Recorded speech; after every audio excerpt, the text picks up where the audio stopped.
welcome to another episode of Coach's Corner. I'm your host, Matt Bisaccio, and today we're fortunate enough to be joined by Marlborough High Athletic Director, Jeff Rudzinsky. Thank you very much for joining us. Yeah, my pleasure. Looking forward to it. Now for the viewers at home that don't really have much of a familiarity with you, we're going to go over a couple of things about some of your past. Who turned you on to sports as a kid, and what sports did you play? Who turned me on? That's a good question. I don't know. I'm old. My memory's going. I think it's just it was something. We were an active family. I grew up in Belmont, and you know, from as long as I can remember, I was active in sports. So played Little League growing up, Pop Warner football. Actually played some hockey, played youth basketball, and I was just an active kid, as my parents would tell you. I could never sit still. People used to laugh in our neighborhood. They knew I was coming around the corner because they heard a ball bounce, and basketball was probably my top sport after it was all said and done. And I don't know, I was really involved in it. I was competitive. Everyone will tell you today, my legs always bounce and I can't sit still, so I think sports was my outlet. Absolutely. Now, how did that lead into you becoming a coach? I believe I've heard that you were the football coach for this very high school. Yeah. Again, it was just one of those things, my passion for sports. In college, I actually worked at a bunch of camps. I went to school in Ohio, hung out with all the basketball players, some of the football players, and they ran camps in the summer. I stayed out at college in the summer and started getting involved in the camps. It was a way to make a little bit of money, have some fun. The coaches went out at night. It was a great time. So got involved there and enjoyed it. Really believe in giving back. Then when I had kids of my own, I hate to say it, you look at who's out there volunteering, and I never have anything bad to say about volunteers, but I'm like, you know what, they might not be teaching the right thing, they might not be teaching it the way I'd want to do it. So rather than talk about it, you got to get involved. So I did. The very first thing I coached was soccer. Never played a day of soccer in my life, but I think my son was 6, and I was like, all right, I can do a better job than the people here, and I got out there and did it. And from that day forward, it was soccer, Little League, football. The only thing I haven't coached is hockey. Again, I played a little bit, but it wasn't my thing. And then it kind of elevated the football piece with Pop Warner. I did a lot with that before it switched to the AYF. And the group I had as 7th graders were really successful.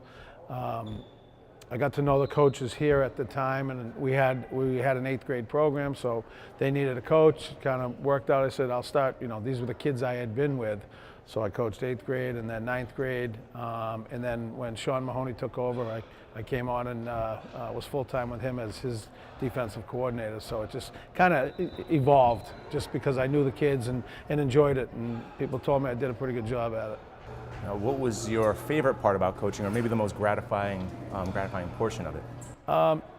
You know what? You really realize you make a difference in some kids. I mean, you always hear about, again, Marlborough's we're a diverse community, kids from all different backgrounds, and I think I got to appreciate the fact that you made a difference in some kids' lives. And as cliche as that sounds, I've been doing it long enough now. I'll see people, and of course I don't remember who they are. They remember who I am, and they'll say something and call you coach and say hello, and it's just you made a difference in their lives, and that's probably the thing that matters the most.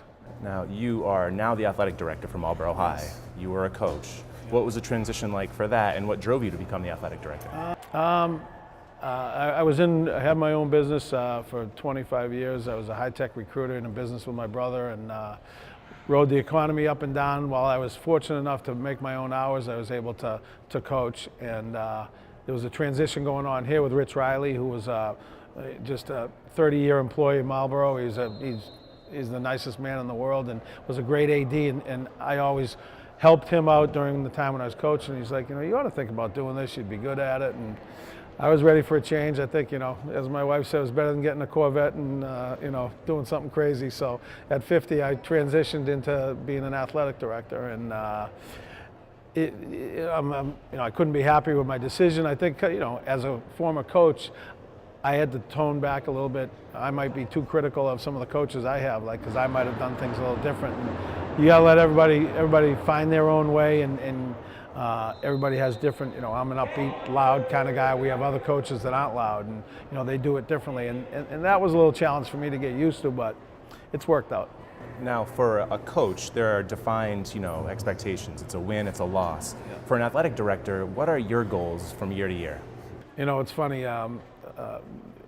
being in education, and you know, we have goals and things that we talk about, and with my supervisors, and one of the goals, he always asks me, you know, what are your goals? And I said to him, I don't want to be on the front page of the paper unless we're winning a state championship. In today's world, there's a lot of crazy things going on, so I want to make sure we do things right here. We're ethical. We have the right people in place that have all, you know, there's rules and regulations for coaches. You got to have, you know, certificates. You have to take concussion courses, first aid, CPR. There's a coach's ed course you take through the MIA. So I just want to make sure we do things right. And I also want to make sure that kids have a positive experience. You know, I talk to the kids all the time, and even the parents, about high school sports is about making memories. You know, 30 years out of high school, you don't remember your math class, you don't remember the grades you got in social studies, unfortunately, but you remember if you were on a team, or if you weren't even on a team, if you went to a game, you remember that. Those are the things you remember in high school, so I want to make that a positive experience. Now you were a coach, and now you're the athletic director. Is it sometimes difficult for you to kind of separate yourself from your past position, and how do you approach that? Yeah, it is. It's. I think that I'm fortunate that I have great coaches. I'm happy with every coach that we have, and I have a good relationship with them. That I think I've earned my stripes, where I can always, you know, give them a recommendation, or if something I see and say, hey, you know, I noticed this, and it kind of keeps me involved a little bit from the coaching standpoint, but enough that I know when to back off. But I think having the relationship with the coaches, I mean, we talk all the time. You know, I'm here probably too much, according to my wife. I'm always around. I go to all the practices. I'm at all the games, and it's because I enjoy it. I mean, I like sports. I like watching kids, you know, move on to college. I like watching kids that have progressed. So I think that's helped me be able to you know, put my 2 cents in, whether it's wanted or not. The Panther basketball team is going to be playing St. John's this year. Catholic school, private school, they come from more means. You as an athletic director, is it more difficult to compete against schools like that? And what do you do to really overcome something like that? Yeah, you know what?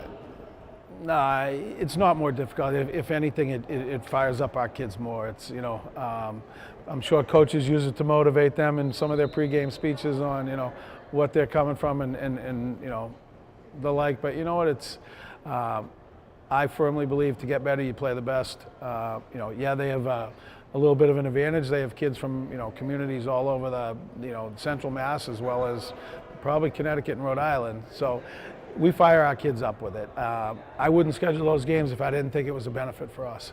Now, just to wrap things up, the winter sports are coming. Is there anything that you're looking forward to in particular? You know what, it's, we were coming off the best fall we've had, so I'm just excited about a lot of the fall athletes play winter sports. So I just know that we have competitors, we have great kids. Obviously, you mentioned our basketball team, our boys basketball team is, you know, we're expecting some new things. I have a new coach there this year. I'm excited about him. He brings a lot to it. And our girls program, we have a new coach there. It's a little closer to my heart. My son's the head coach of the girls basketball team, so it'll be exciting to watch how he does. A little nerve-wracking, but exciting, and I know he's got a good team.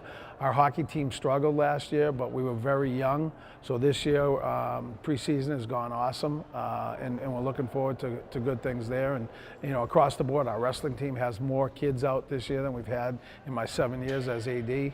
Our track teams are always competitive, so it's going to be a good winter. Thank you very much for your time. We really appreciate it. Thank you.